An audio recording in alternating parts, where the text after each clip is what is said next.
வணக்கம். நம்ம இந்த வீடியோவில் கார பணியாரம் எப்படி செய்யலாம்னு பார்க்க போகிறோம். கார பணியாரத்துக்குன்னு மாவு அரைக்க வேண்டியதில்லை. நம்ம இப்போ வீட்டில் இட்லி மாவு இருந்தாலே அதை வச்சு கூட நம்ம கார பணியாரம் பண்ணலாம். வாங்க எப்படி செய்யலாம்னு பார்க்கலாம். பணியாரத்துக்கு தேவையான பொருட்கள் பார்த்துடலாம். இட்லி மாவு எடுத்து வச்சுருக்கேன். நீங்கள் பழைய மாவாக இருந்தாலும் பரவாயில்ல, இட்லி மாவில் பணியாரம் சுடலாம். இங்கே பாருங்கள், இது நம்ம பழைய மாவு 1 கப் எடுத்து வச்சுருக்கேன். இதுக்கு தேவையான பொருட்கள் பாருங்கள். கேரட்டு ஒரு அரை கேரட்டு மட்டும் சின்னதாக கட் பண்ணி வச்சுருக்கேன். பெரிய வெங்காயமும் அரை வெங்காயம் தான். ஒரே ஒரு கருவேப்பிலையை கொஞ்சம் நுணுக்கி வச்சுருக்கேன், கிள்ளி வச்சுருக்கேன். ஒரே ஒரு பச்சை மிளகா, தேங்காய் ஒரு சின்ன பீஸை கட் பண்ணி வச்சுருக்கேன். தாளிக்கிறதுக்கு கடுகு, கொஞ்சோண்டு கடலப்பருப்பு, எண்ணெய். வாங்க எப்படி செய்யலான்னு பார்க்கலாம். அடுப்பை பற்ற வச்சுட்டோம், சட்டி காஞ்சிருச்சு. இப்போ எண்ணெயை ஊற்றிக்கலாம். இந்த பணியாரத்துக்கு கொஞ்சம் தாளிச்சிக்கலாம். ஒரு 1.5 ஸ்பூன் எண்ணெய் ஊற்றிருக்கேன்.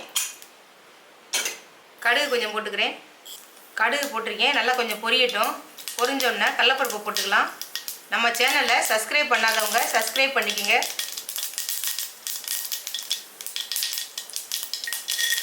கடலப்பருப்பு போடுறேன்.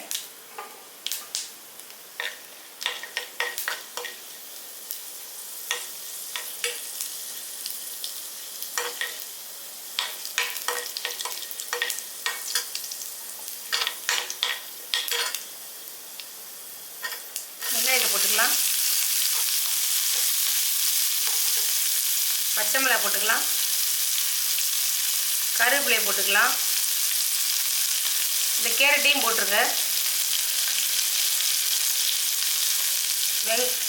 தேங்காய் இருக்குது, தேங்காயும் போட்டுறேன். எல்லாமே சேர்த்து கொஞ்சம் வதக்கிக்கோங்க.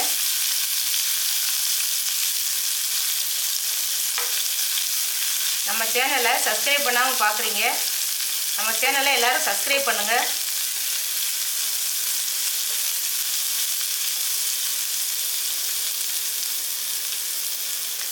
இப்போ வதங்கிடுச்சு, எடுத்து மாவில் சேர்த்துடலாம்.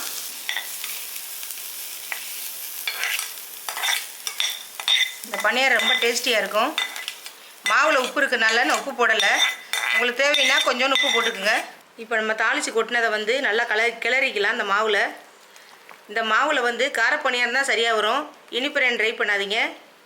கார பணியாரம் சூப்பராக இருக்கும். இதில் இட்லி மாவில் கார பணியாரம் அருமையாக வரும், அதே பண்ணிக்கலாம். மாவு நல்லா கலந்துக்கிட்டோம். வாங்க பணியாரம் ஊற்றிக்கலாம். இப்போ பணியார சட்டியை வச்சுக்கலாம். அடுப்பில் கொஞ்சம் எண்ணெய் தடவியே வச்சுருக்கேன். இப்போ பணியார சட்டி நல்லா கொஞ்சம் சூடாயிருச்சு. இப்போ மாவு அதில் ஊற்றிக்கலாம்.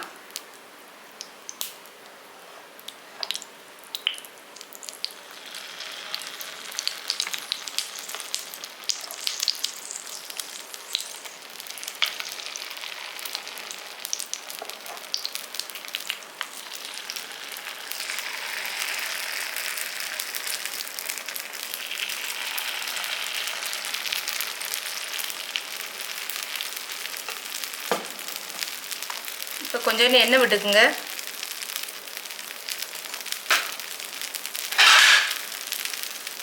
தீயை சிறு தீயில் வச்சுருவோம். சிம்மில் வச்சுட்டு மூடி வச்சிடலாம்.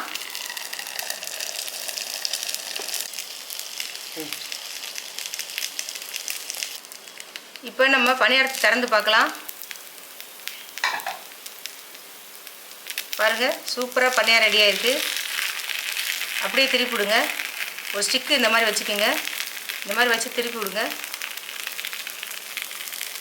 கார பணியாரம் ஒரு தேங்காய் சட்னி வச்சு சாப்பிட்டிங்கன்னா ரொம்ப டேஸ்ட்டாக இருக்கும். ஸ்நாக்ஸ் இல்லைன்னா இந்த மாதிரி மாவு இருந்ததுன்னா பணியாரம் இந்த மாதிரி செஞ்சுக்கலாம், ரொம்ப சுவையாக இருக்கும். இப்போ மறுபடியும் கொஞ்சம் மூடி வச்சுக்கலாம். சிறுதியிலே வச்சு இப்படி மூடி வச்சிட்டிங்கன்னா நல்லா வெந்துடும்.